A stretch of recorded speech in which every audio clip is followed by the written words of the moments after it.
It's Friday night. Friday night is cool. Thank God it's. This is the best day of my life. Just Friday. Oh yeah. Friday night. We gotta do something. Absolutely. You know what we gotta do? What are you gonna do? We're gonna go out and party. For the first time in my life, I feel like there's hope. Shock Talk Radio. Uncensored. And live. Cave Crew Radio.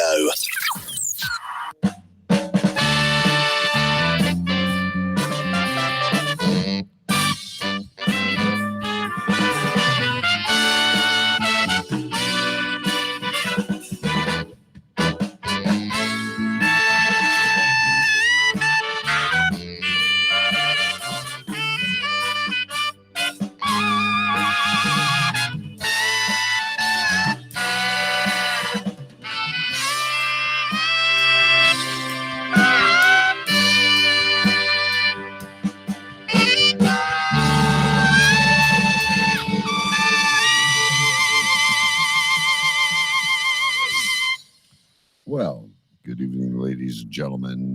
My name is DK. It is the Cave Crew Radio pre-show. Fun show planned ahead for you. We've got some several announcements we have to make. With me, as always, is Big B. He's struggling through right now what appears to be a non-COVID cold. Yes, and I'll go into it in my epicenter. Okay. Hopefully you don't need to be swabbed. No, I certainly don't. Okay, well that's awesome. Happening right now, ladies and gentlemen, there is a Leaf game, and they were losing again. A 6 p.m. start, which was very strange against the San Jose Sharks. Other than that, we've made it through another week.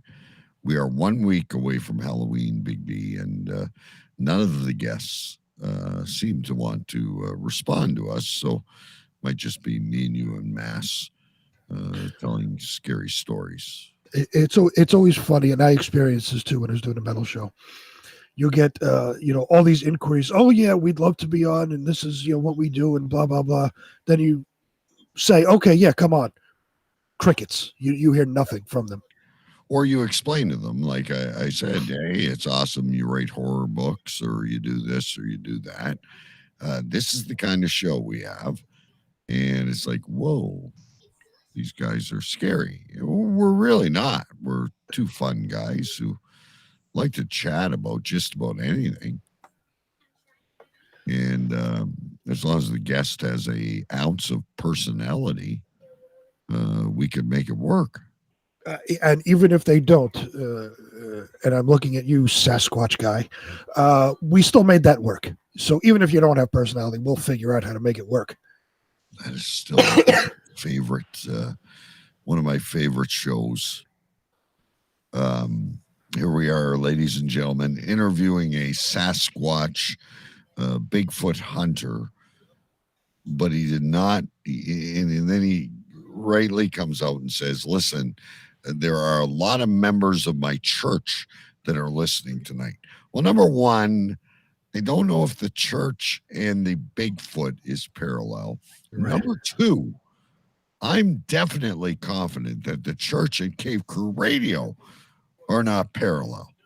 100%. Yeah, that was strange. And then there was a scary clown that never showed up. Oh, he was an asshole anyway. I watched his stupid fucking videos. They were stupid and annoying, and probably the least scary thing ever on the internet. Right. So we'll come up with our own stuff. We always do, and we always entertain you. And it's going to be great. Big Show 300 coming up. We're going to make some announcements about that. And of course, we got some weird news and stuff, and of course, epicenters and all that good stuff. I don't know. We got 4 minutes. What else is on your mind? Well, I win on Monday. Say that again. You had that big win on Monday night. And that's I wanted to go back to that because you brought up the Leafs playing tonight. Now the Leafs played the Rangers at the beginning of the week, and here comes DK talking some smack, saying that his big guns are waiting till the third period, and the Rangers are going to need a power play to even contend in the game. The Leafs lost. And I was confident because, like I said, I have ESPN Plus now, so I get all these other NHL games. So I get to watch. I've been watching the Leafs because, you're a fan and, we can discuss more in-depth hockey talk. So I'm watching the Leafs, and the game before the Ranger game, they were winning, and there was a wide open net. The other team had pulled the goaltender. There was a wide open net. And here comes Tavares, and here comes Mitch Marner. At least 4 tries, they can't hit a wide open, gaping net. Yeah. I was not worried that they were going to beat Shesterkin and the Rangers. They will wake up. But I got to say, and in defense of everything, Shesterkin was in Vezina quality. I think he stopped 52 shots, if I'm not mistaken. Oh, and he's continued. Last night against the Predators, he was making ridiculous saves. He's really in midseason form, and we're only at the very beginning of the season. So you got a goalie, you got a good chance. For sure. I remember, who was it? I think it was J.S. Jaguar from the Anaheim Mighty Ducks. Now, they were not a good team, but he took them single-handedly to the Stanley Cup final. Beat the Red Wings. Yeah. But, they lost. No, they beat them in the semifinal. In the semi, the Ducks lost in the final, but J.S. Jaguar won the Conn Smythe as the losing goaltender. Yeah. That's how good he was throughout the playoffs. Yeah, a goalie can take a long way, because quite honestly, Austin Matthews looked amazing, and when he hits one, he's going to hit 20. He's just got to find that spot. He just had surgery. Marner's a piece of shit. I've said that on air before. They should dump him. And anyway, there's a lot of good players on that team. And our time, and we're 2-1-1s. So we've got 5 points. We're not out of anything. Buffalo is 3-0. Florida's 3-0. The Sharks are 3-0. Most ridiculous teams are undefeated right now. Right, but obviously, 1, no hockey team is going to go undefeated, and 2, again, we're 3 games into the season. Right. Yeah, there's still a lot of hockey left to play. Right, and so stay tuned, ladies and gentlemen. That new Ranger Maple Leaf rivalry. Finally, we're finding some North American games after last year. Everyone was in lockdown, and here in Canada, we had no fans. I've got tickets, by the way, January 22nd for the Islanders, a team I hate in Toronto. Oh, by the way, hate the Islanders, Barzell and Anders Lee. I hate them. By the way, real quick, like I brought up, you only have 2 sports networks. Now, I'm watching the hockey games, like I said, on ESPN, and all I see broadcast, I'm watching all the Canadian teams. They're either on TSN or CBC. Like here in the U.S., we have MSG, we got Fox Sports, we got Root Sports. The NHL Network. I can watch any game I want. But again, you only have 2 networks that broadcast all the Canadian games. Well, yeah. Well, and the Leafs trump everyone. And if you speak French, watch the Canadians at 0-5. It's beautiful. And Winnipeg, Edmonton, Calgary, Vancouver. What happens is the Leafs usually play first, and then they go to an Edmonton game second. Okay. Usually. Anyway, here we go. You guys ready for another episode of Cave Crew Radio? Can't wait. I need to start things. And here we go. Air traffic control, bring in New York. Roger that. Bring in Canada. 10-4. Gentlemen, we have lift off. 10, 9, 8, 7, 6, 5, 4, 3, 2, 1.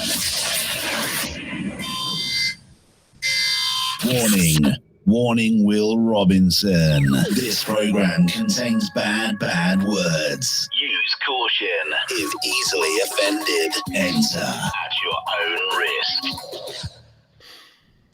We are back. Cave Crew Radio, Season 8. Always on cavecrewradio.com. There was a time when the world turned their back on men. Men with a dream and savage yearning within them. Legions compelled by passion that knows no boundary. A consuming flame that defies plausible explanation. Battling the forces of domestication, they find the courage to band together to experience the awesome power of the men. I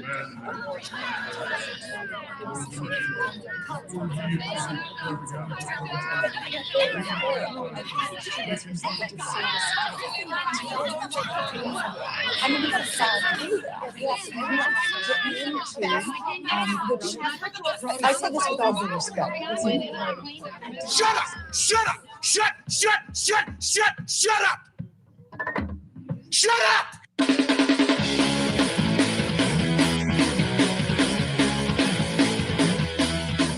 Tonight's broadcast of the masculine feminist has been commandeered by the secret society No Ma'am. Gotta go to a place like a shot and a beer, steak, man. Saying we can stop, get pancakes, and then we'll get laid, all right? Why do you drink ice cold beer on a hot plate? Mr. Clement, what else are you gonna do with it? To alcohol, the cause of and solution to all of life's problems. The Yankees are champions of baseball. It's a power goal.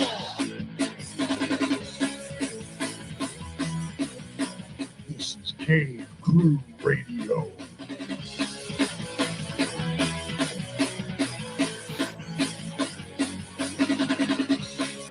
Indeed, it is Cave Crew Radio, ladies and gentlemen. It is great to be here with you tonight for another episode. We are live on YouTube. We are live on Facebook. We are live on cavecrewradio.com, and we are available wherever good podcasts can be found. Spotify, iHeart, Stitcher, you name it, we're there. I am sporting my new prescription glasses, which will hopefully cut down on my errors as we go through the show tonight. Hope everyone's doing well out there. I am joined, as always, by the Duke of Urine Stench Alley, as knighted by the Queen herself. Also, the self-proclaimed President of the United States, and of course, always the epicenter of something, ladies and gentlemen, from Queens, New York, Sir Big B. Yes, live from Queens, New York, I am Sir Big B, your President-elect of the United States of America. And as always, the epicenter of something. This week, I am the epicenter of all things congestion and sweat. Oh, boy. So you've got phlegm, and you've got liquid, and you're coughing up a storm. Do you have cod liver oil handy? I have Dayquil. Dayquil. Do you also have a peanut butter whiskey? I do. That'll help you. That'll clear up anything. It'll cause you to sweat more, but perhaps it will improve the mucus. So last week, my 5-year-old wakes up on Monday with a cough, and Monday was a holiday here, so there was no school. But my wife decided that because he had a cough, he needed to go get a swab. I don't know why. Oh, God, these poor kids with it's ridiculous. So I told her he was fine, which he was. The rapid test came back negative. The full PCR test came back negative. But the next day he still has a cough, so we kept him out, took him to the doctor. Doctor said, just give him cough medicine, basically, and, in a couple of days he'll be fine. And he was. A couple of days he was fine. But in the meantime, he's a very giving child. Oh, yes. The gift that gives on. The gift that gives on. They are walking fucking germ factories. So he gave everybody in this house his little cold. So I was the latest to get it. And, it's mostly in my sinuses. It's traveling down a little bit into my chest now. The reason I'm sweating is because of the Dayquil. So you take that, it's got acetaminophen and all that shit in it. So that kind of... It's going to drive that virus right out of your body. Right. So that, causes you to sweat and you sweat it out and all that. So I go from, feeling like crap to taking the Dayquil. That perks me up. I feel okay. Then I start to sweat. And then I start to feel like crap again. And then I got to take the Dayquil. And it's like a fucking crack addict. It starts the cycle all over again. So like a crack addict. Yeah, it's I can't wait till this is over with. I've gone through all the methadone treatments and gotten it out of my system, and I can move on with my life. But for now, yes, I have congestion, I have sweats, I'm coughing, and I'm drinking my beer. And I have my peanut butter whiskey, so I'm hoping by the end of the show, I am magically cured. You will go to sleep. You will sweat things out. You do have that weak immune system, though. It seems to attack you all the time. No matter what happens in my house, whoever gets sick, I always get it the worst. And I've always had since I was a little kid. I've gotten, I've been sick. Whenever I get like a cold, I get the worst of the cold. I've had walking pneumonia. I would get bronchitis every year. I was always the one that got sick all the time. Now, for shits and giggles, will you do a swab live on air? No. A PCR test? No. To eliminate the possibility of the evil cold? No, because it's a cold. I know it's a cold. I've had this before. We were talking about it at work today. It's like, no one got sick last year, miraculously. But we were talking, now I go to work when I have a cold. I'd rather stay home when I feel good. Right. If I'm going to take a day off, I want to feel really good. If I'm sick, I want to spread my misery to everybody. Well, you can't do it anymore with this COVID shit. Well, in my case, I couldn't do it regardless because I work from home. So the only people I'm spreading it to is the family who's already given it to me. So, it would be like a tennis match going back and forth with fucking germs. Now, you'll be pleased to know on the COVID front that Ontario, Canada, where I live, the United States has opened the border, right, on November 8th. Okay. The weird part is that I got to take a PCR test to get back into Canada. Not to the United States. I just need to show my vaccination passport. Right. Which I have. I'm Team Pfizer, just like you. Yep. A little late to the game over here, but I got it. But to get back into my own country, I got to take one of those nasal fuckings. I just feel terrible that your wife made the kid go get that, because my kid was taken out of school the beginning of September, double vaccinated. No, he's got to go. You shove that shit up your nose. I fucking hate it. The test is worse than the shot to me. But anyway, we've opened up all venues. So you've watched the Maple Leafs. You're seeing a pretty full crowd there. Right. Yep. Restaurants are open up to people with vaccine passports. Casinos, everything's open. They have now told us that by the end of March, we should be able to lose the mask. Which look at you. Two things I hate during this COVID: not the shot, not the disease. That fucking swab and the mass Right. are my problems with this shit. Well, you look at their countries like I believe it's Norway and Sweden have now downgraded COVID-19 to the flu. They're calling it the flu now. So they've completely downgraded it, and ultimately, looking at the tests during the height of COVID, nobody had the flu according to the CDC. All the stats said like 2 people had the flu when usually there's tens of thousands of people that have the flu. Right. No one had the flu last year. Right. No one had the flu. No one had a cold. Right. Everybody had COVID. We were also scared. It's just my allergies or it's just my smoker's cough. Everything's okay. Right. But everything became I can't COVID. get my fucking hat on right. Why are you wearing a Cubs hat to begin with? Are you a Cubs fan? It's blue and match there. I'm switching around. I thought I had it in the center and then I had an itch. You ever get an itch? Well, yeah, everybody gets an itch. Depends on where you're talking about. What if you get an itch in the middle of your back? The best present that I have had in modern times is probably one of the cheapest things you can buy on Amazon. And it's this retractable back scratcher. Oh, I know. I use it every day. See, I do it. I do it like a fucking grizzly bear. I go up to the fucking casing of the wall and just do this. I rub my back against it. Because you never itch here or like somewhere. It's always somewhere you can't quite get your hand. Right. In this thing, it's like metal claws. And I know what it is. Yeah. The wife got 4 of them. Ooh. So one for me, one for the son, one for her, one for the dog. Because, of course, in COVID, we don't want to share.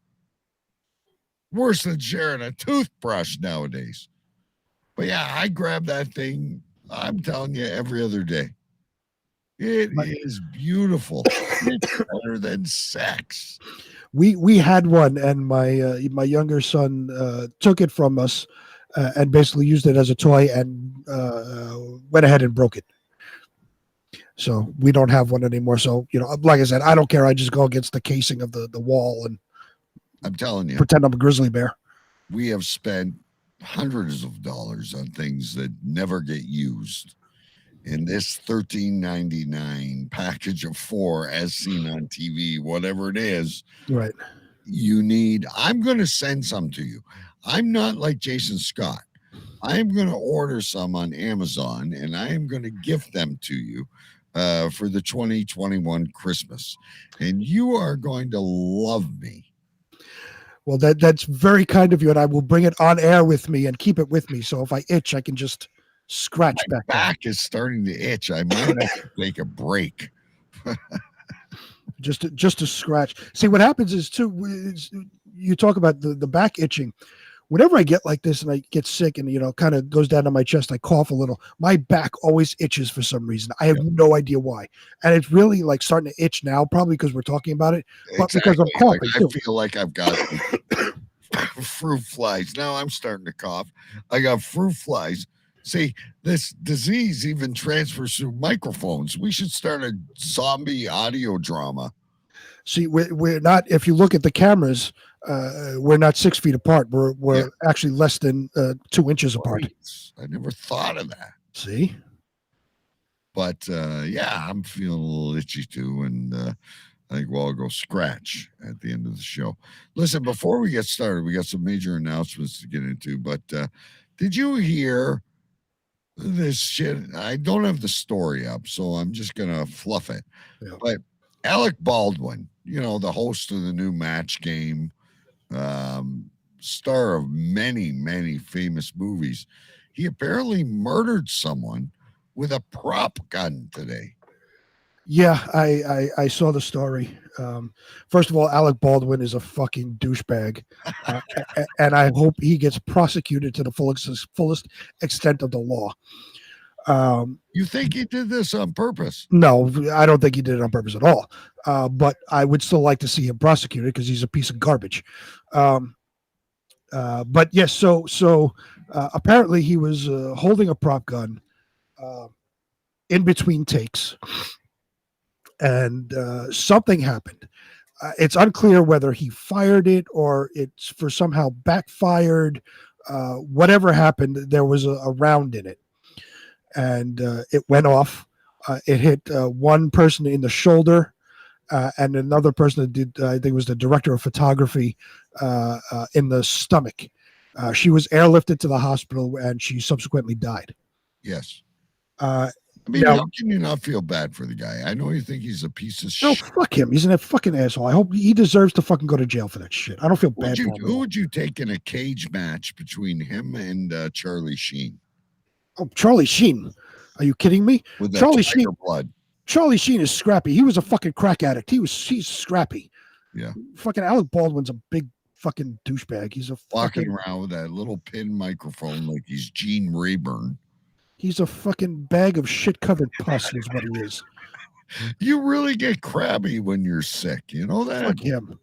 Now, somebody else that died in similar circumstances, if you recall years ago, Bruce Lee's son, Brandon Lee, was killed the exact same way while filming The Crow. Right. There was a scene where he was walking on the table where all the bad guys were sitting at, and they all were taking shots at him. Apparently, one of those guns had like a live round instead of a blank, and it struck Brandon and killed him. So this is something similar. How does a live round get in these guns? That's up to the safety people on set to really, go over with a fine-tooth comb and make sure there are blanks, because what is more than likely the possibility is, for whatever reason, there was live rounds of ammunition like next to or near blanks, and they still look like bullets. They're still bullets. They're using a real gun then. They're using it's called a prop gun. Right, but it's a real gun, obviously, if it shoots. Well, it fires, yeah. Yeah. So the blanks look like actual bullets. So it's very possible that it was mixed for somehow, and somebody took the wrong one and chambered it. But yeah, that was breaking news this morning, was that this person, the director of photography, was shot and killed by Alec Baldwin. I know you don't like him, but I don't think he did it on purpose. He is a self-righteous bag of shit. Maybe he is, but I don't think he shot the girl on purpose. I don't think he shot the girl on purpose either. I just want to see him punished to the fullest extent of the law for killing somebody. Even though he didn't mean to do it. Hey, killing is against the law. Right. But if it was someone you really, really liked, like John Candy or someone like that, I don't think you'd feel this way. If John Candy shot and killed somebody with a prop gun, he should be immediately acquitted of every crime possible. All right. See, I think you just have a bad feeling about his Gene Rayburn impressions on Match Game, and you just don't like the Baldwins. No, I don't like him. Stephen Baldwin's okay. You don't like the Baldwins, and you don't like the Bridges. I bet you don't like the Bridges either. Who the fuck are the Bridges?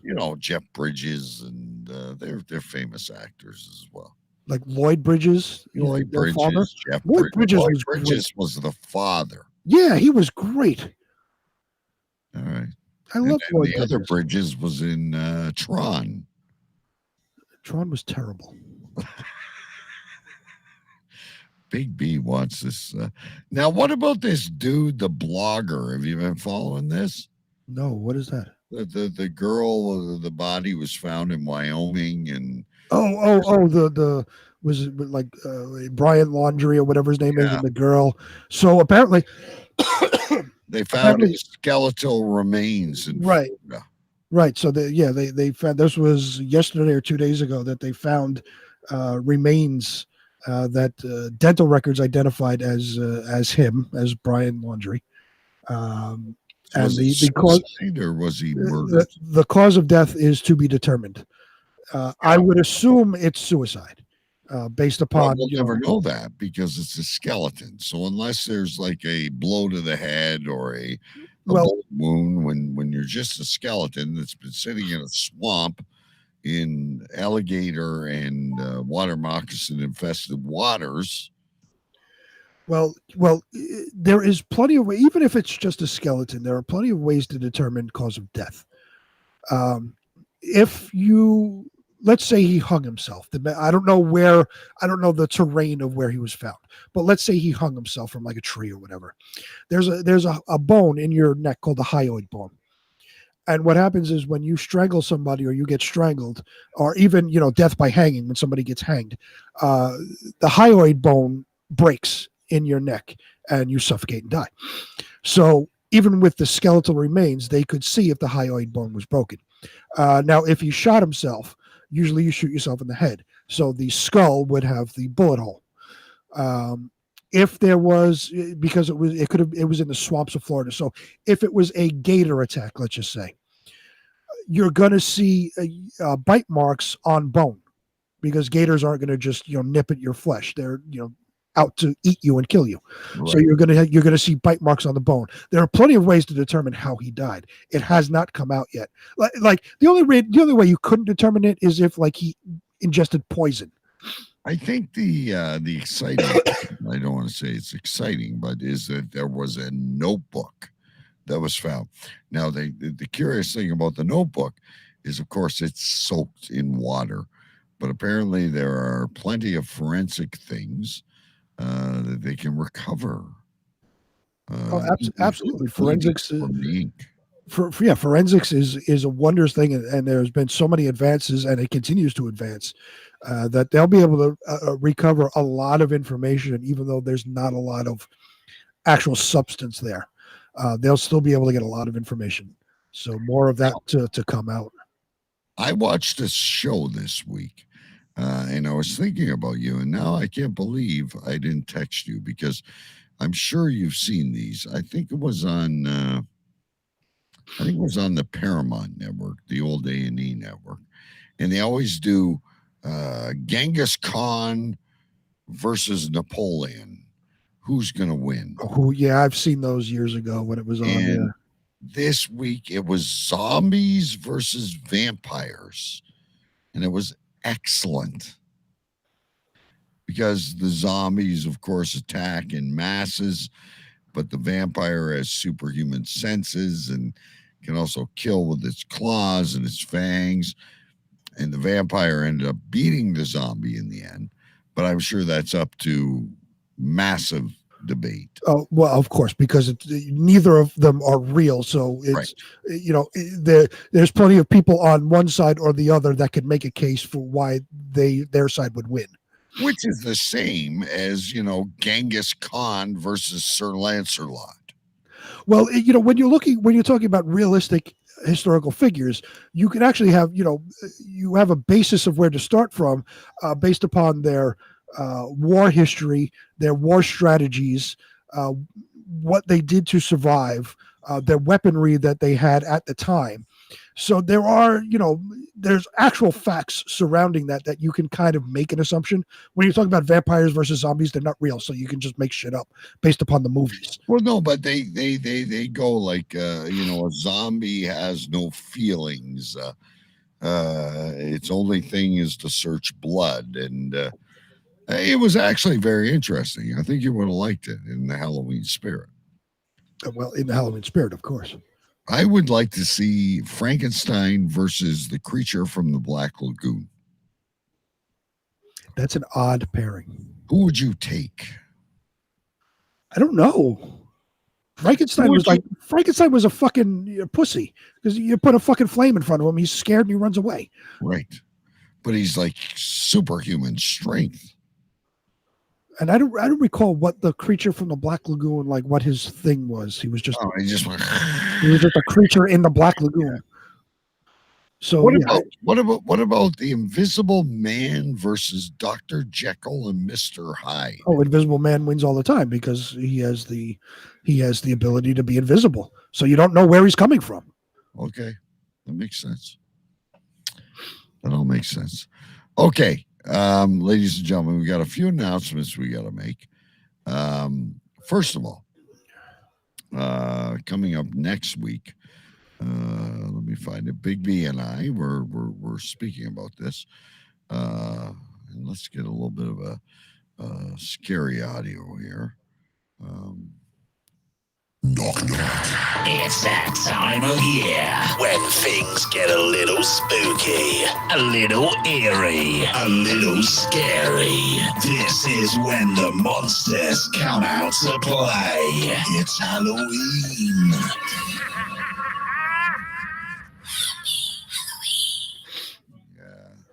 We can't find a guest, as Big B and I have spoken about, but we're going to make it special. Mike Jolitz is going to have a special scary news, and we'll try to dress up and we'll make it as scary as we can next week. I can't wait. All Hopefully, one of those people respond I positively. don't think they fit in. I personally, and you nixed it, so I didn't even reach out, would have wanted the tarot card past life girl, because she could have said, in our past lives, we were this. Well, I said after you didn't hear back from the serial killer chicks, I said, get the stupid paranormal person or the stupid tarot card reader person. I'll get the tarot. I'll try again. And I'd like to hear, because Afka's never around anymore. And of course, he does tarot cards and all that stuff, and he can channel. Well, like I said, it could be fun because I don't believe in any of that shit. So, I can neither challenge do I. them. Neither do I. But it's fun. It's, a night of the year that I think you're overwhelmed because your wife goes overboard. But that's just my opinion. So not only that do we have, ladies and gentlemen, let me go back to our next thing here. We also have in 2 weeks a very special episode of the show. We have episode 300 of Cave Crew Radio. So we're on air tonight. We go on air next week. November 5th, I believe, is episode 300. And I know you wanted to have 300 guests and yada, yada. And I'm sure we'll have all kinds of voicemails and stuff. But we do kind of have something special coming up. We do have something special. And I can't wait for this. Every matchup seems to be the most anticipated of them all. And now, the Believe It What Open Challenge. Who will survive? Now, TK, who are our 2 contestants? Okay, so we have a big friend of the show, Jason Scott, against an annoying piece of shit, but I'm just reading questions. I'm not in anyone's favor. Jason Scott versus producer Scotty, episode 300, on the opposite side of the grid from Amanda. So we'll just advance another qualifier. I'm excited about this. I really am. That's right. It's going to be the second matchup of the first round of the Believe It or What challenge. And it's turning into a feud.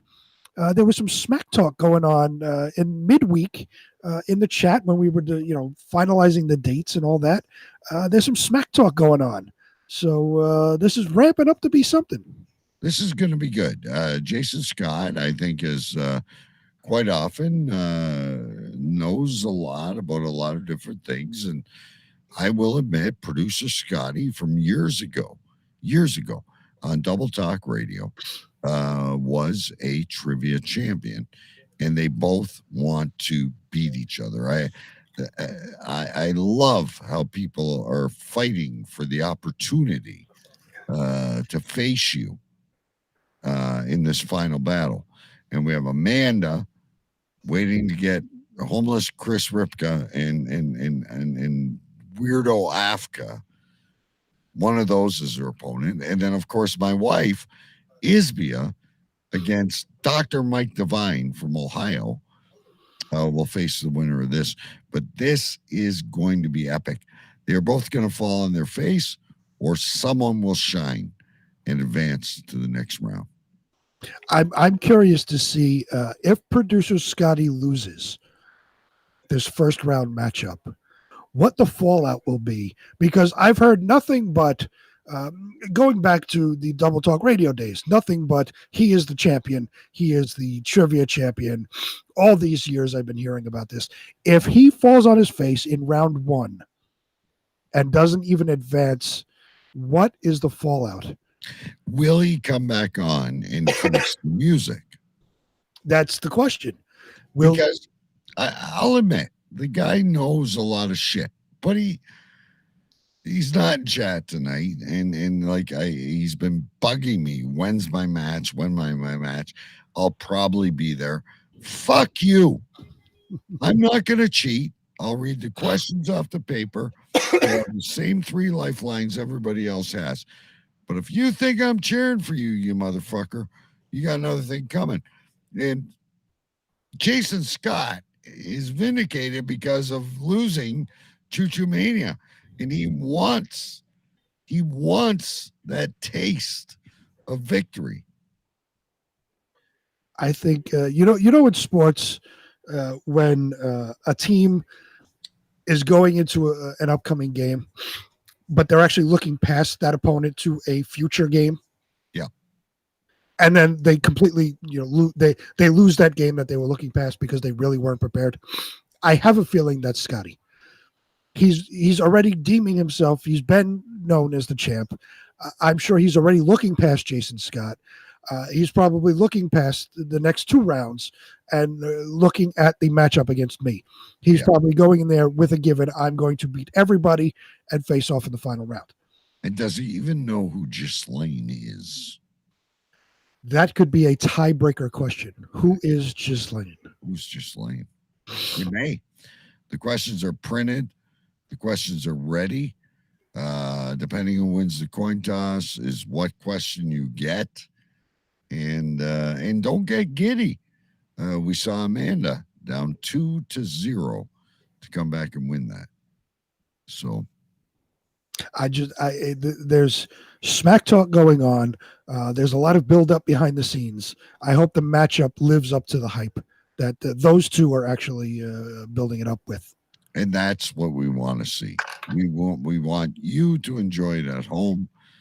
And I'm really worried myself, Big B, that these 2 opponents will let emotions get in the way and they will make irrational decisions, which could cost them. I don't know about you. I'm telling you, it's. I get the feeling that producer Scotty is looking past Jason. And so I think you're feeling Jason to slip through to face either Mike Devine or Isbia. And now I have questions for the other aside from Isbia. I have questions for each of the other contestants. Oh, Can you divulge that or absolutely? So Mike Devine, if you're friends with him on Facebook and you're following along with him, to me, he's going through a midlife crisis. He's in sports cars and racing cars down the streets of Ohio. Yeah. So I think he's going through a midlife crisis. And him being the psychologist, I would like to analyze him and find out what's going on in that mind.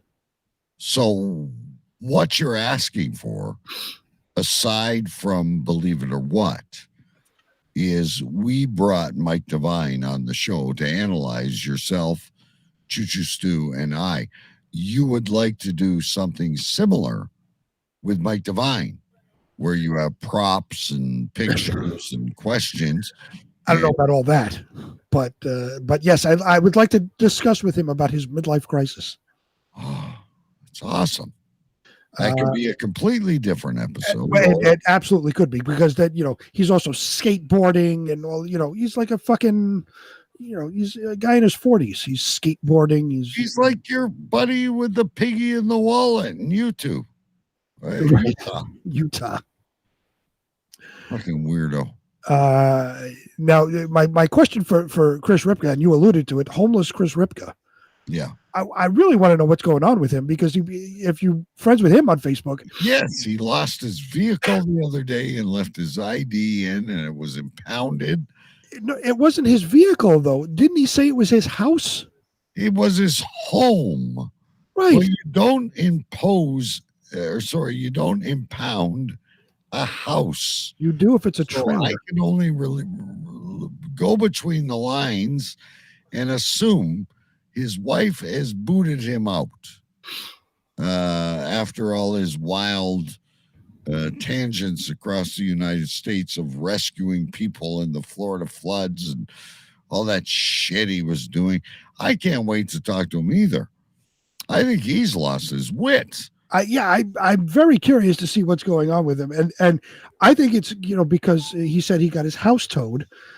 I believe it's a trailer. He was living in a trailer. Well, we'll have to get these answers. And then, of course, our pal Afka. Oh, fuck. Our pal Afka has been MIA for weeks. I haven't heard one peep. We are all, the three of us are still on a chat together, but it's been just me and DK talking. And he reads them. He reads them. He sees them. We can see that he sees them, but non-responsive. I'm very curious to see what's going on with him. Yeah, I personally think he is involved in a cult of some sort. He looks great. He's lost a lot of weight. He's working out. But I do worry that he has gone over the edge on the other side. I agree with you. These are the questions that need to be asked. Yeah. I don't have any questions for Isbia.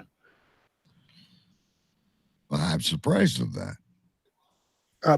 I'm sure I could make up some things and ask about stuff about you, but nothing having to do with her directly. She's an amazing lady, but she's fearful. She says, "Oh, I'm going to lose." She's kind of like Amanda. I think it might be a sleeper in there. And I would love to see a cat fight between her and Amanda. Well, that is possible in the round before me. Yeah. To the finals to face off against me. It could very well come down to Amanda versus Isbia. And then I'm also curious that you have sat by. You're going to watch these. You're used to me throwing these at you at least every other week, keeping you sharp. You're on your game, and then all of a sudden you're going to be dragged back in to a winner takes all, and you could lose your reputation over one simple match of it's very, very possible. But again, during this tournament, because I am a lifeline, I have to keep my wits about me, go over every question that you ask in my mind, and figure out what my answer would be. Right. So you're keeping sharp. That's good. And your confidence is high. I like that. And yeah, could be Afka, could be Ripka, could be Amanda, could be Scotty, could be Jason Scott, could be Isbia, or could be Mike Devine. It's awesome. You do not know who you're going to face. I'm so excited. And by the way, we still have, even though he lost, we still have the wild card of Eric the Swede, who is the fill-in if somebody does not show up to their matchup when it is already booked. They will be disqualified, and Eric the Swede will fill in. For such a little shit show we do, we keep a lot of drama and a lot of excitement to bring people back week after week. We're doing something right. We are. All right. Before we go to your news stories, I'm going to give you an opportunity to have some peanut butter whiskey and maybe a little bit of lemongrass tea. And I say we bring in another friend of the show. Always does a great job. Ladies and gentlemen, Mike Jolitz reads the news. Kia ora, guten tag, konnichiwa, bitches.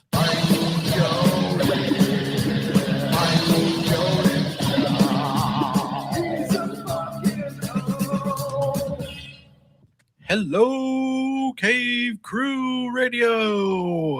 It is now time for Mike Reads the News. Health officials in Buckeye, Arizona have narrowed down where a lingering funk is emanating from. They say someone ate at a El Pollo Loco for a week and most likely hasn't shit in the same amount of time. No suspect has been named, but they did say he's most likely a soulless ginger. Motley Crue singer Vince Neil took a digger off a stage during a solo concert last week in Tennessee. He cracked some ribs and a few off on his way to the hospital. Afka has returned to 8-ball pool and is already back to his winning ways. His first week back, he took first place. Bastard.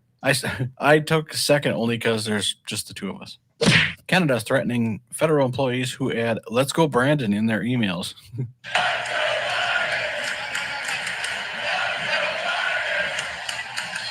That's rich. I love every Canadian who does that. In case you haven't heard, Cave Crew Radio is coming up on its 300th episode. Congrats to DK, Sir Bigby, and also to former host Choo Choo Stew before he changed his name to a symbol. Well deserved, you guys. I love the show.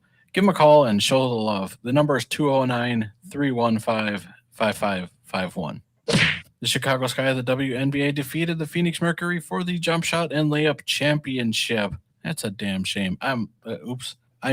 Congrats. Yeah, that's it. Ex-President Bill Clinton is glad to be back at home after a short hospital stay. I think he lost his damn mind. Isn't Hillary there also? And finally in the news, power forward PJ Tucker, formerly of the world champion Milwaukee Bucks, is now on the Miami Heat. The Bucks just couldn't match the Heat's offer. Okay, should have tried harder. Alrighty, guys. It is now time for your weather. Heading over to Windsor, Ontario, Canada. Saturday is going to be a high of 55, partly cloudy. Sunday is going to be 53 with a 70% chance of rain. And Monday, a high of 52, also chance of rain, 80%. Stay dry and warm, DK. Heading over to Queens, New York, where Sir Big B resides. Saturday is going to be a high of 63 and partly cloudy. Sunday, high of 64 and sunny. And Monday, a high of 59, 40% chance of rain. And finally, heading out here to Surprise, where I call home. On Saturday, it's going to be 84, partly cloudy. Sunday, 83. And Monday, it's going to be 84 degrees. Yeah, it's cool enough. It's getting real nice out here this time of year. Alrighty, guys. Well, that does it. Don't forget to call and wish DK and Sir Big B a happy 300th episode. They deserve it. They earned it. But that does it for me. And Mike Reads the News. Thanks for listening, everybody. You guys have a great week. Hope you guys have a great show. Later. Bye-bye.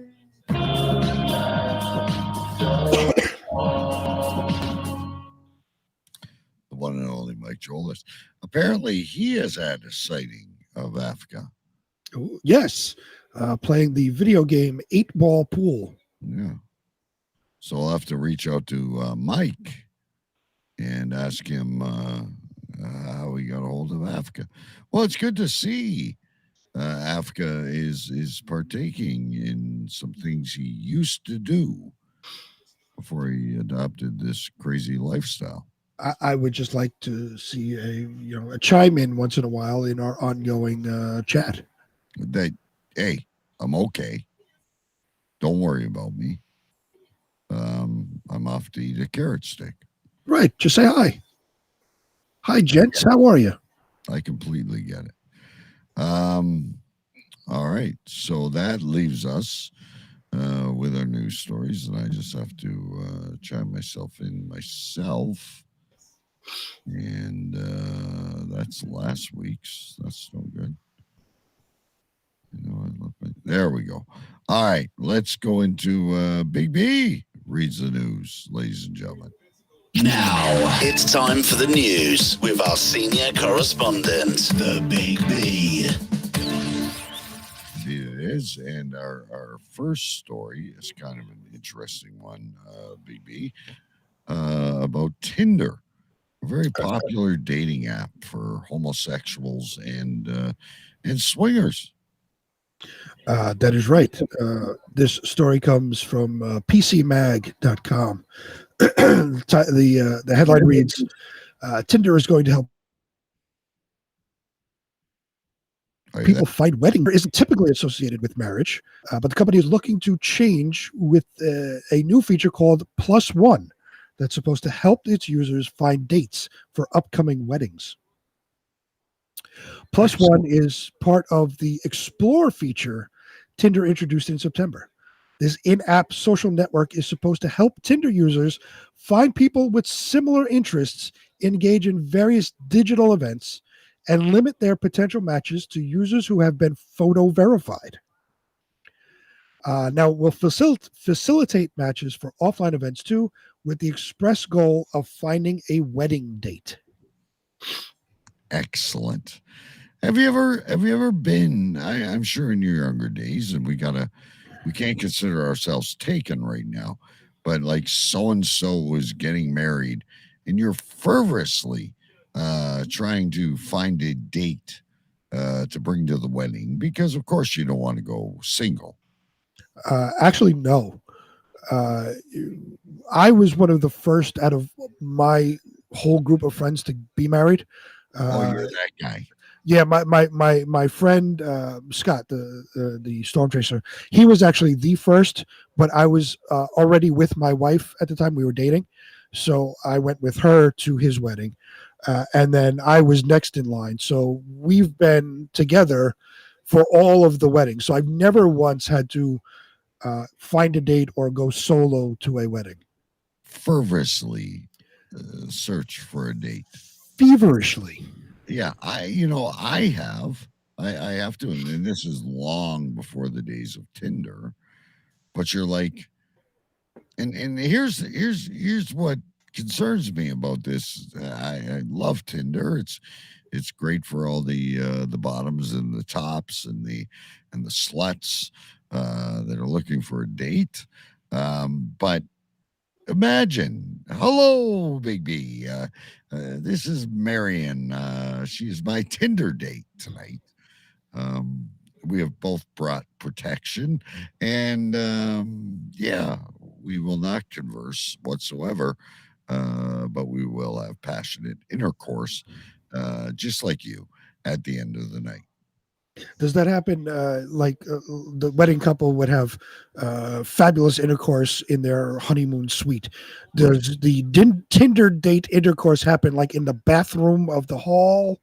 Either that or in the back of a Pinto. I don't know. At some point during cake. Yeah, I've never experienced it. I will liken this to Squid Game. It is both wonderful and terrible at the same time. All at the same time. Right, because you're imagine great Aunt Martha's there, or your mother or your mother-in-law or whoever. Oh, who's your name? Well, this is so-and-so that you hooked up on the Tinder app. That's probably the terrible portion of it. At the same time, you're guaranteed getting lucky. And isn't that what Tinder's about? I mean, I've never done it, ladies and gentlemen. So once again, I'm just asking questions. And most Tinder dates, the outcome of the date winds up on Pornhub anyway. So right, you're not even. It's not even really a date. Right, hookup, if I understand things correctly. Right, that's basically all it is a hookup. It's like the bullseye of 50 people in your neighborhood are looking for love. That's right. Throw the dart. That's the one you get. Lift up the skirt, and round we go. That's right. Horny singles in your area are looking for a date right now.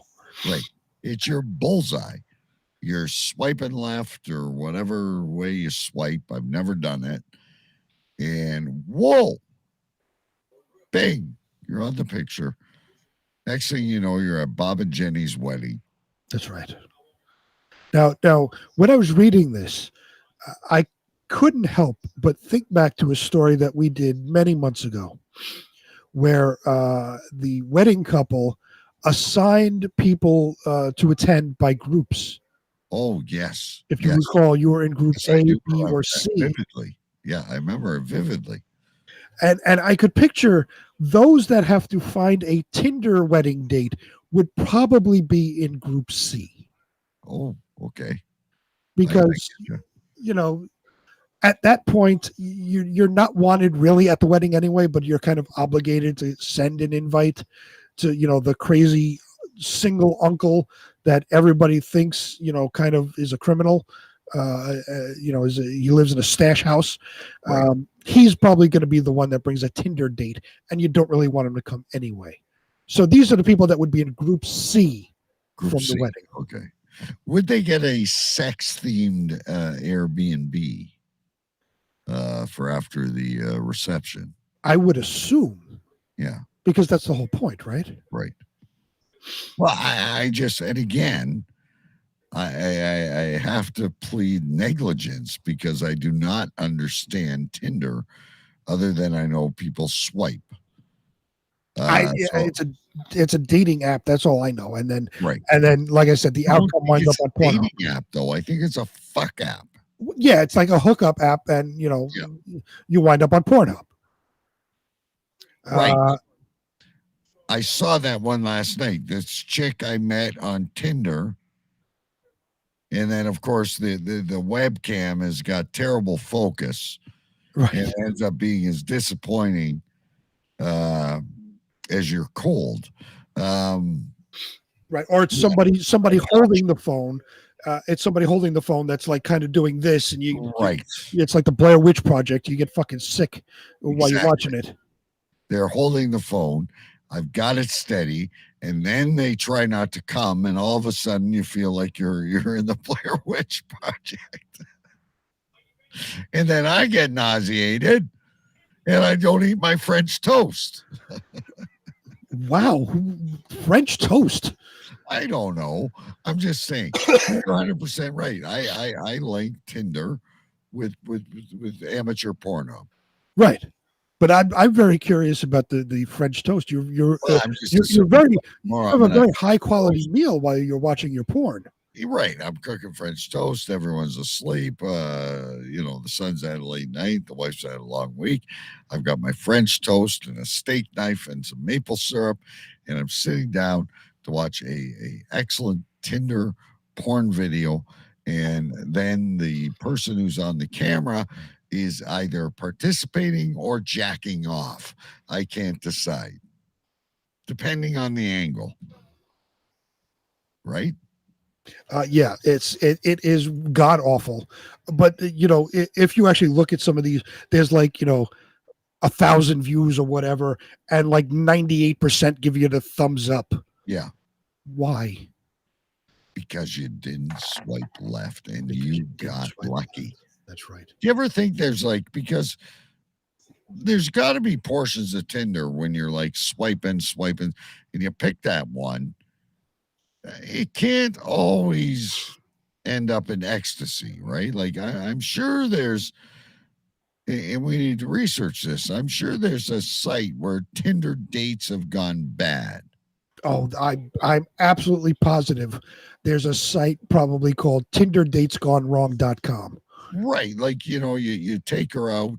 She looks all right. You're I'm going to get it tonight. She eats her burger and she bolts. Or even worse, like, the date's going along great. You go out to a club, you're doing whatever you're doing, dancing, or, you have a nice meal beforehand. And she gets completely shit-faced and passes out in the Uber on the way back to the hotel. Or you put your hand down her pants and she has a penis. Well, then, yeah. Yeah. It's not Jamie, it's James. Yeah. Be careful who you swipe on, folks. All right. So another good one here.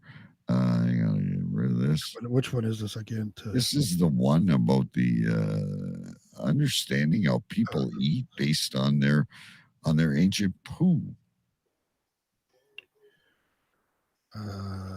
Yes, this coming from Canada. Our pals to the north Canada from CTV News. That's a very big news station over here.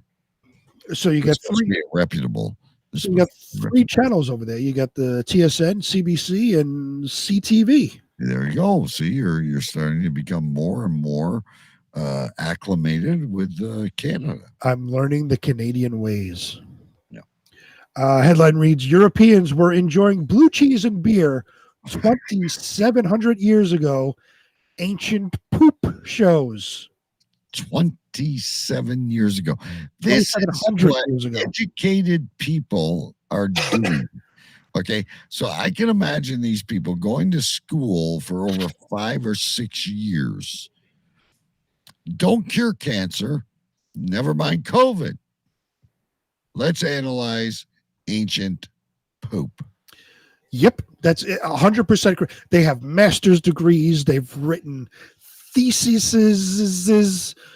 They've, have published various papers. They've dedicated their lives to study science, and they narrow it down to ancient poop. Right. They are respected individuals of our community. Blue cheese and beer. Iron Age Europeans enjoyed foods that are still part of our diet today, like blue cheese and beer. New research studying ancient poop has shown. As a rule, just so you know, human fecal matter doesn't tend to last for thousands of years. I didn't think so. I was, when I poo, it almost starts to disintegrate in the toilet water. But there are exceptions. There are a few specific places, such as dry caves, desert areas, waterlogged environments, and frozen habitats. But on studying the ancient poop, otherwise known as paleofeces, oh, nice, found in prehistoric salt mines in the World Heritage Area of Western Austria. I can't do Say that that again. Otherwise known as paleofeces. Paleofeces. Paleofeces. I like that. I like it. Okay. The team uncovered some salt mines, for that matter. They were in. You know that Vikings and people like that, they used to in the harsh winters, if they were in like Iceland or Newfoundland in Canada, they would salt the fish to preserve it. Right, salt is a natural preservative. Right. This was in Austria, where the team uncovered some surprising evidence. The presence of two fungi species used in the production of blue cheese and beer in the historic samples. The high salt exactly the fungi sample that is both in blue cheese and beer. Does it specify? Yes, hold on. Okay. No, I don't think it does. Sorry. Oh, okay. The high salt concentrations and the constant annual temperature of around 8 degrees Celsius inside the mine preserved the samples well. And researchers say that their findings show the first molecular evidence for blue cheese and beer consumption in Iron Age Europe.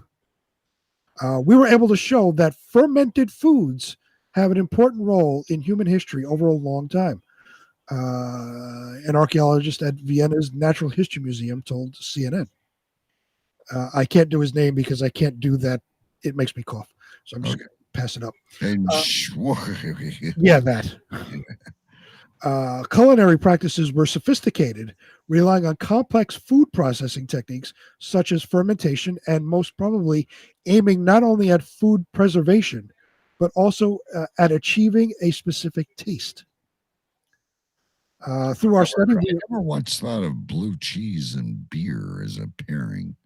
I do like both. Well, you're talking about 2,700 years ago. You didn't have much of an option. There wasn't a fucking Wendy's down the street 2,700 years ago. So whatever was there is what you ate and drank. I'm starting to think of the people that found it, though. I'm like, Dr. Verschinkel, I think I have stool samples. Like, what the? Archaeologists are fucking weirdos, man.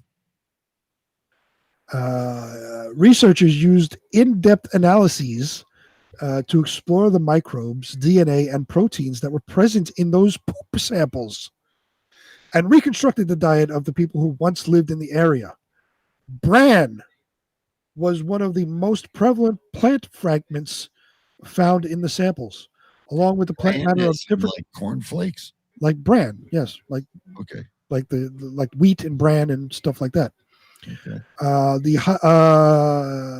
This highly fibrous, carbohydrate-rich diet was supplemented with proteins from broad beans and fruits, nuts, and animal food products. Who came up with the recipe for blue cheese? I have no idea. Okay. Blue cheese is basically moldy cheese, just so we're clear. So good though. So I don't think anybody came up with the recipe. I think it was just sitting there old and somebody ate it and said, "Oh, this tastes good," and I didn't die. Do you like blue cheese? Not really. I'll have it on like when you're eating like hot wings. You get a little blue cheese on it, but I'm not a huge fan. I won't go out of my way for it. Yeah, I like blue cheese. Okay. Jason Scott in the audience, by the way. Blue cheese with chicken wings. I you earlier, Jason Scott, if you want to rewind. It says the Iron Age salt miners in the Hallstatt Salt Mountain seem to have intentionally applied food fermentation technologies with microorganisms, which are still nowadays used in the food industry 2,700 years ago. So they had food preservation or whatever you would call it all those years ago. Yeah, they were using fungi. So whatever they had, basically, like you said, like the Vikings used salt. They were in a salt mine, so salt is a natural preservative. They used that and whatever was around them to try to preserve food. Could you possibly find a job that would help us boost the economy or cure some form of a disease other than analyzing people's poop to take a look at their diet? Yeah, I don't understand how, like, you study all these years to do nonsensical shit like that. Who cares that 2,700 years ago, Europeans ate blue cheese and drank beer? Who gives a shit? Yeah. It means absolutely nothing in the grand scheme of things. I agree with you. Jason Scott also likes blue cheese with chicken wings. That's the only time. Good on a burger, believe it or not. No. That's blue cheese. Like I said, I'm not a fan, but you know, if there's chicken wings, sure you'll have blue cheese, but that's about it. Jason Scott also says to you that these people get government grants to research this shit. 100% they do. Absolutely they do. 100%. That's why they do it. They make money off of it. But no one intends to, you know, they don't go to school for like a decade to go study shit. What happens is they fall into it and it's like, oh, well, the government will give me money if I do this. Okay, so I'll take the free money and go, you know, look at shit samples from 2,700 years ago. Right. Okay. Anything else on the blue cheese? That's about it. All right. This one should be good. This was meant to be brought up last week, but we did run out of time. This is a interesting young lady, Big B. She looks quite attractive. I think I would tap on her during Tinder. Would you film it with a shaky phone camera?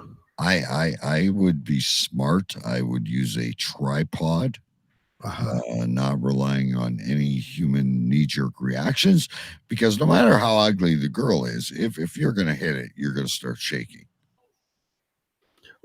And you know, I have another question which we did not talk about this week. If you're on your Tinder date and it's you're filming it for the porno sites, would you rape? No, I would absolutely make sure I got permission first. Gotcha. Even after the roofie. Even after you're a very conscientious Bill Cosby druggie. I would say, can you nod yes? Thank you. Let's get it on. Like fucking Michael Buffer all of a sudden in the fucking hotel room. Anyway, this young lady has a pretty interesting story. So this coming from the shitty left-wing Guardian. The headline reads, "Sun-powered orgasms are fantastic. Why I went to live in a desert cave." There you go. So you don't need Tinder after all. No, you just need a cave and some sun. And Jason Scott wants to know why she lives in a cave and has Wi-Fi. Great question. That is a good question. When Jesus was in the desert for 40 days, the devil tried to lure him off track by tempting him to turn stones into bread. This seems a bit tame on the devil's part. Lying around in my cave in the Mojave Desert, California, at 3 in the afternoon in 100-degree Fahrenheit heat, my food fantasies revolve around fish and chips and roasted meat. Excellent. Other afternoon activities include gazing at the boulder that looks like a dinosaur with a cheeseburger for a mouth that stands opposite the entrance to my cave, and orgasms. That's the best part. My $99 solar panel does a great job at recharging my phone and my vibrator. Oh, my cunt's wet already. Oh, make me come till my pussy's running dry. I'm going to swallow your load, motherfucker. Oh, pop off in my mouth. Sun-powered orgasms in a prehistoric cave as rabbits hop past and lizards scuttle across rocks are fantastic, especially if you've eaten a marijuana gummy bear beforehand. Especially if you've eaten a marijuana gummy bear. It was creatures that got me into the cave in the first place. Spiders, to be precise. In June 2020, I visited a man called Garth, who lives in a teepee, and said that I'd like to move into one of his caves because I want to conquer my fear of spiders. Hold on, I'm writing things down. Me too.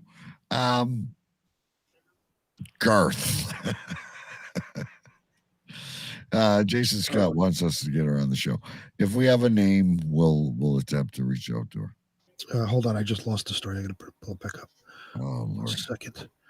By the name, her name is Stephanie Theobald. I don't know how you want to say that. Theobald. For sure on Facebook, Jason Scott. It depends on if you're French or not. Yeah. Okay. She wanted to conquer her fear of spiders. This was true. A few years ago, I did a couple of vision quests in the Pyrenees. 4 days and nights immersed in nature, inspired by indigenous practices. On my second, I realized I was terrified of spiders, which in shamanic thinking signifies a fear of the feminine, the dark, the damp, the hidden. I don't know what that means. It struck me that a fear of spiders was weird. Why aren't we afraid of, say, rabbits? I had time on my hands. It was June 2020. A UK citizen. I had finally got a visa to live in the US and based myself in LA. But the COVID apocalypse started. The COVID apocalypse started to rage, and I needed my break from my girlfriend. She's one of those. Oh, never mind, Jason Scott. She's a lesbian. Yes. I was planning to be in the Would desert. not even have the opportunity to rape. I was only planning to be in the desert for a month, 40 days actually, like Jesus. I might as well have an unusual quarantine, I thought. I first discovered Garth's place 10 years ago while on holiday. I'd been doing Palm Springs Fabulous for too long. So I drove 40 miles north to an area they call the High Desert. I asked a local shopkeeper if he knew of a middle-of-nowhere experience. The Joshua Tree area of California is known for its free thinkers. Its charms inspired the Rolling Stones and Jim Morrison to take LSD. And nearby, and to murder many people. Yes. And nearby in Landers, aircraft mechanic George Van Tassel built the Integratron. I don't know. George Van Tassel and Garth and the Integratron. The Integratron. I don't know what the Integratron is. I'm just sitting on the edge of my seat waiting to find out. It is a white, doomed, acoustically perfect would-be time machine. Following instructions he claimed to have received from an alien who visited from Venus in 1953. An alien that visited from Venus in 1953. The Integratron, ladies and gentlemen. Integratron. I think we have the name of the show, by the way. I don't know. There's a lot of good ones.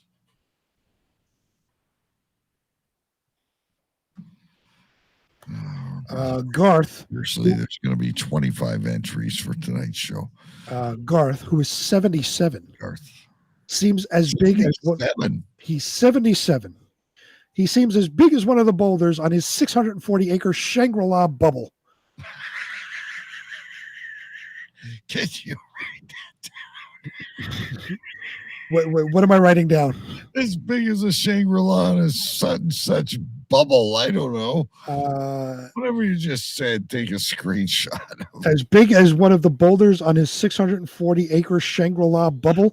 That's a bit long for even a show note. But it's beautiful.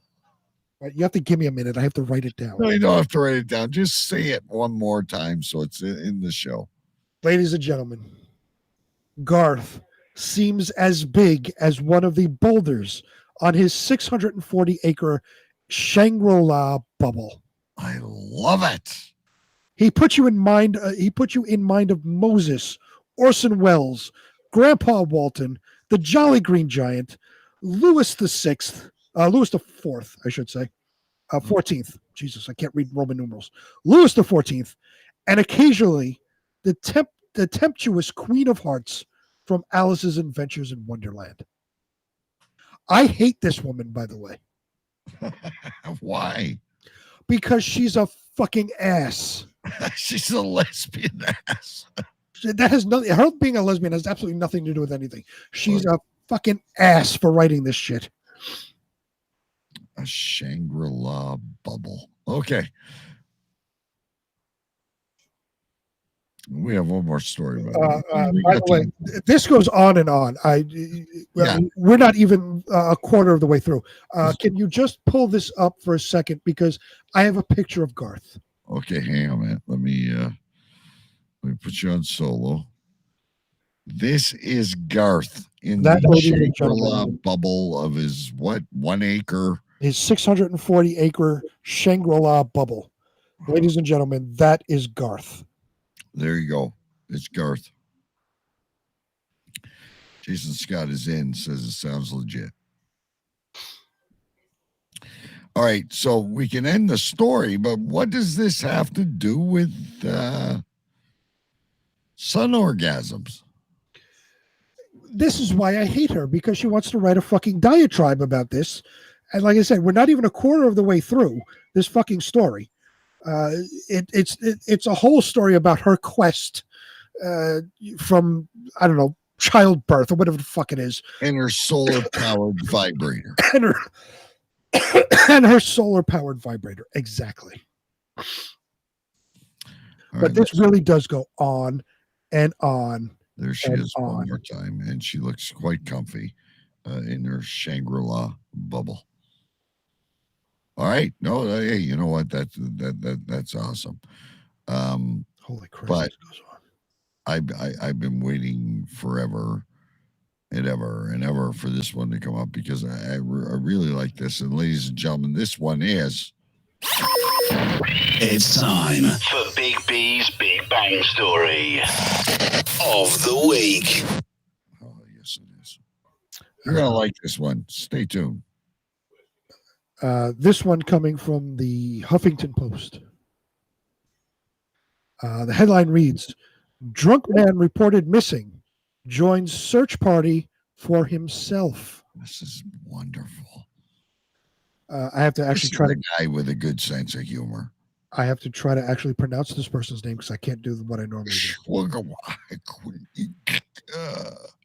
Behan Mutulu. Yeah, that's his name. Behan Mutulu's wife. That wasn't so bad. You made me go through all that shit for nothing. I do it every week. Behan Mutulu. Behan. You ever smoked weed with Garth? Fucking Garth. At some point. Fucking Garth. I think Behan Mutulu and Garth were smoking weed. Or eating mushrooms or something. Behan Mutulu's wife called authorities after he went drinking with a friend, but luckily he was able to find himself. This coming from Ankara, Turkey. Nice. In a scene worthy of a comedy sketch, a Turkish man joined a search party for a missing person, not realizing the individual being pursued was him. This is wonderful. Behan Mutulu, 51, went drinking with a friend in a forest in the town of Inegöl, northwest Turkey, late Tuesday. His wife reported him missing after he did not return home, and she heard he had walked away from his friend drunk. Oh, this gets harder and harder. Gendarmerie and rescue teams were called to find Mutulu, who had gone to sleep in a house in the forest. He found a random house in the forest and went to sleep. I have questions. Turkish online news site T24 reported this on Friday. Right. Where did he find this gingerbread house in the forest? I have no idea. Okay. He came across members of the search party in the morning and decided to help them find the missing person. He realized he was the focus. They didn't know. What's his name? Behanu Mutulu? Behanu Mutulu. He didn't say, hey, who you looking for? Well, it says here, he realized he was the focus of the search when they began calling his name.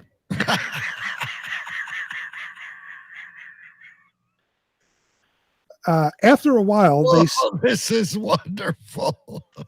After a while, they said they were looking for Behan Mutulu.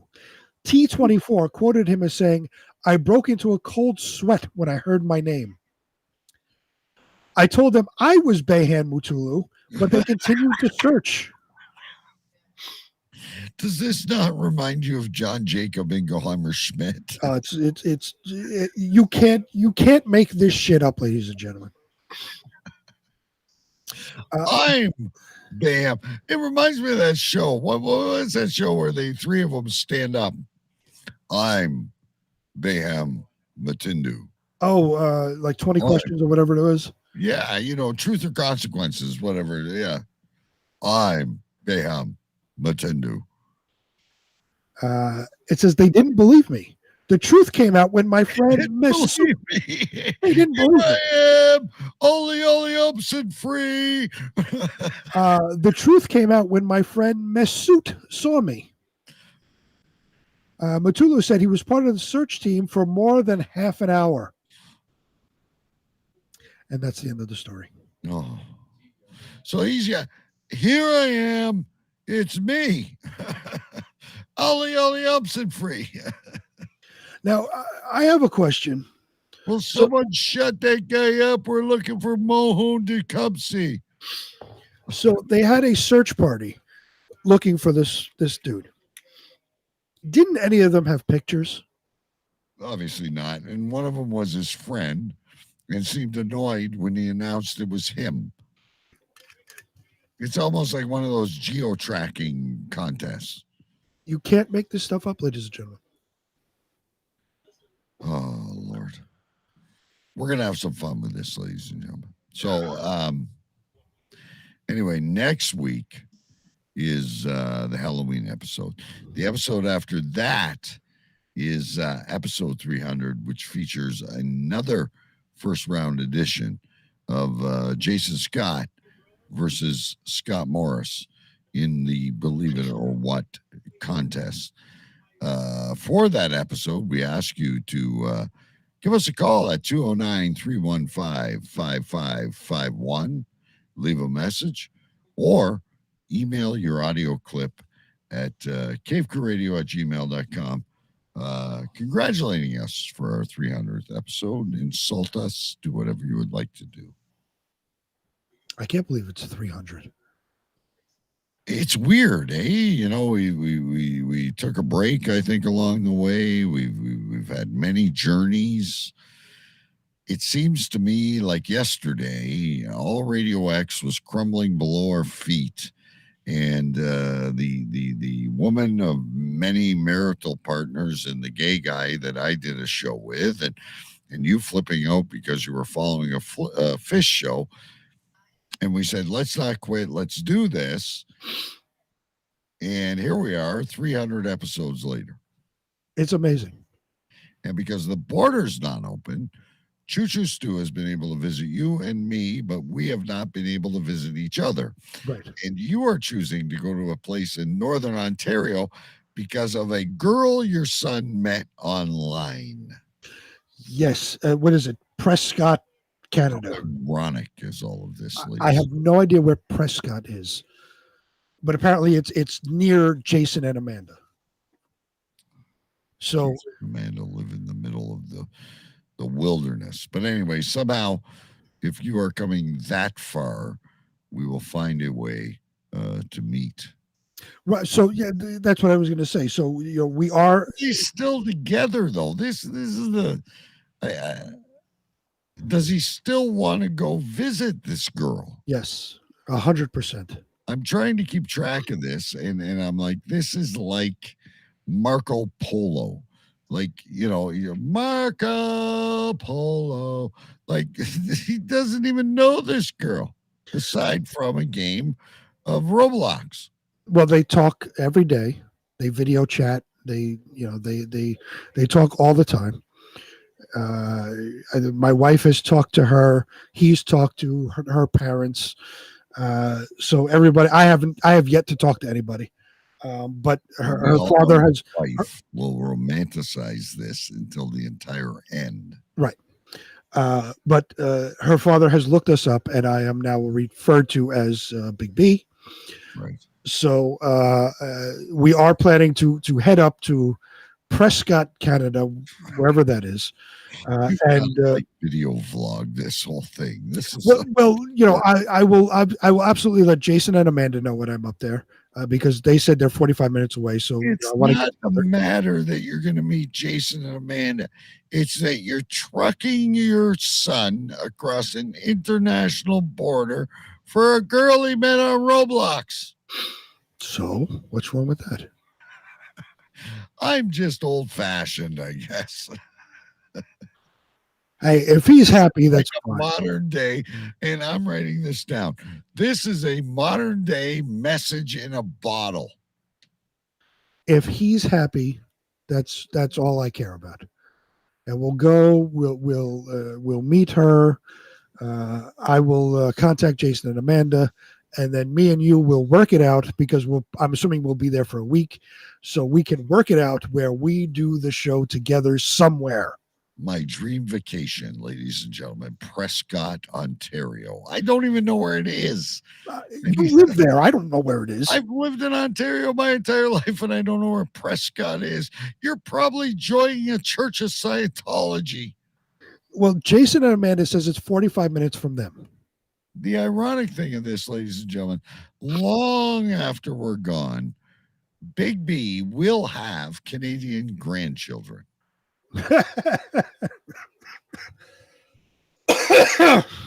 You want to talk about irony. Anyway, And they may grow up to be Leafs fans. You never know. This week I have so many things written down before I get to yours. I can't even pronounce this, but it's the Integratron. Integratron. The Integratron. Okay, I didn't spell right. The Integratron. Yeah, okay. That was a good one. I also liked a Shangri-La bubble. Mm-hmm. I also liked otherwise known as paleofeces. Paleofeces. Yeah. It's not Jamie, it's James. From Jason Scott. She lives in a cave, but has Wi-Fi.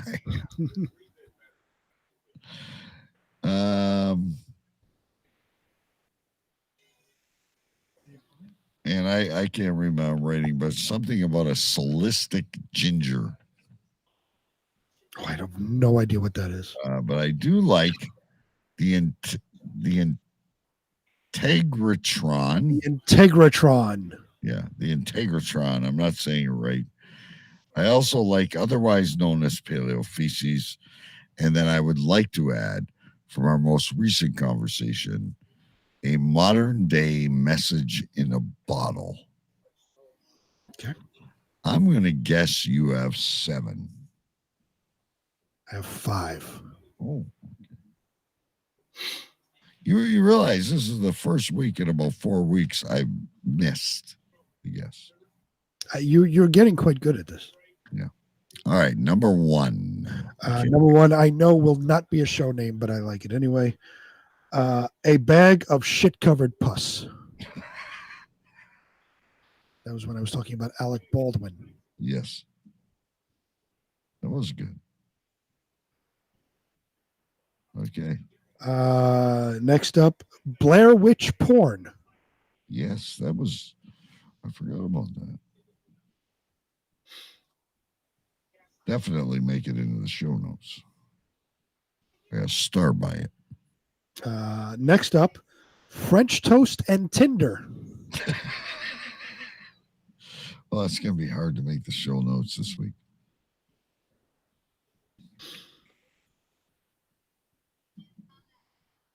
Okay. And my final 2, I think, are 1 and 1A for a show name, as far as I'm concerned. First, A Man Called Garth. I forgot about that.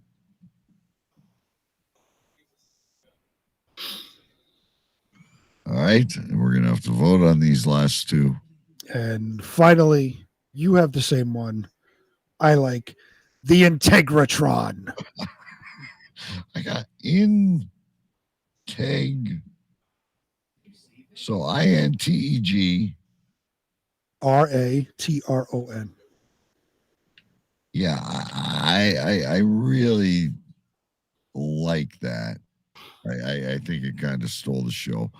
It's going to be really hard to come up with the show notes this week. There are so many.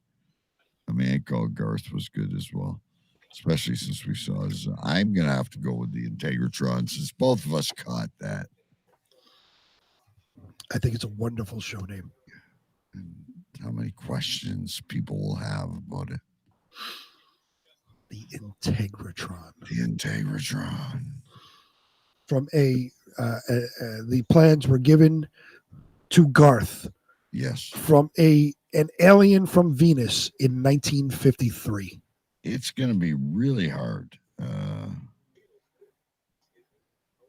Yeah, we'll figure it out. Anyway, the Integratron is the name of the show, ladies and gentlemen. We finished on time. Next week, it's Halloween.